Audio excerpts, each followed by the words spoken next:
Well, here's a design developed by one of our Canadian users who also operates in the US.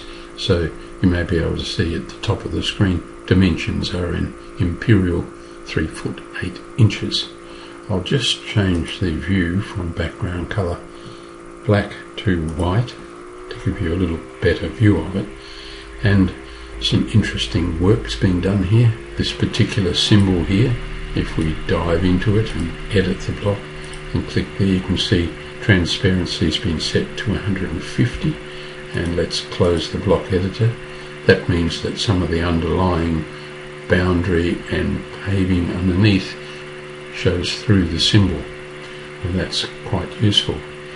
What I want to illustrate is that the designer here has used images to help the client understand the design processes. And if we go to the list of photos, you may be able to see, if we pick something like the Andropogon Red October, and if I follow, let me just zoom out a little and pan across, if I follow the line, actually I'll take the grid off because that's a little confusing.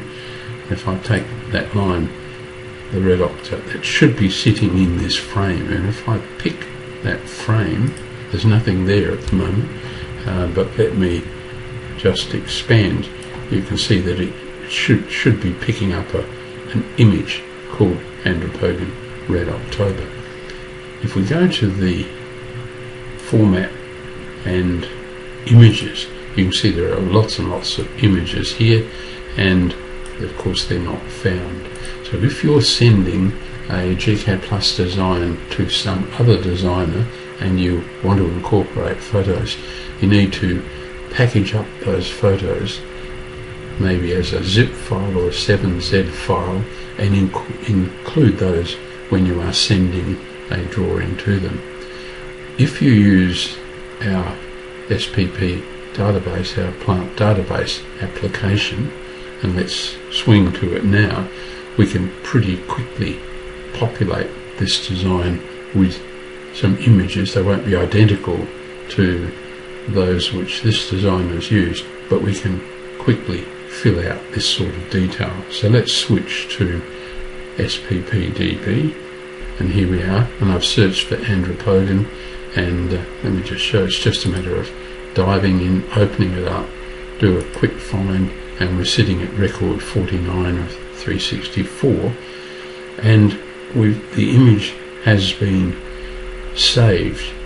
So we can just click into that field there and go, I was going to say Control A, but that doesn't actually work in there, but I can drag over it and then copy that image. Let's go back now to gCADPlus, and here we are.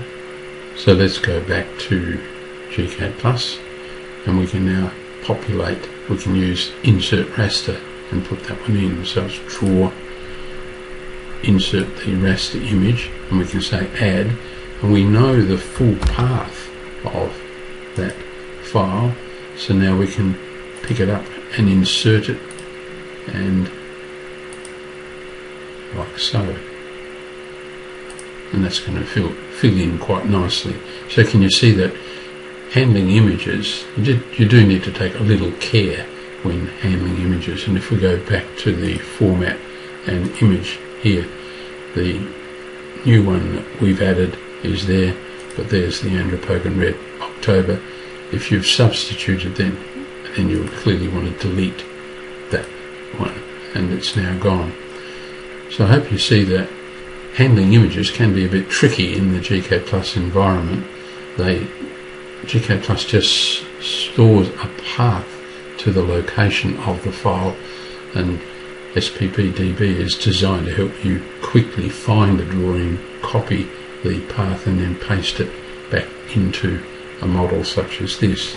If we go to Rev Layout, it'll also draw your attention to the fact that, and let me pick the floating viewport and right click and go to Viewport Layers.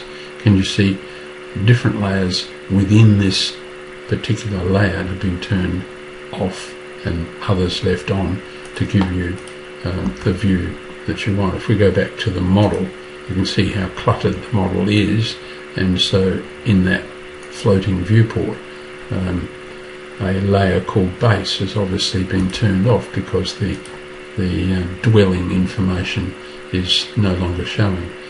So I hope that helps, particularly in handling image files in the gCADPlus environment.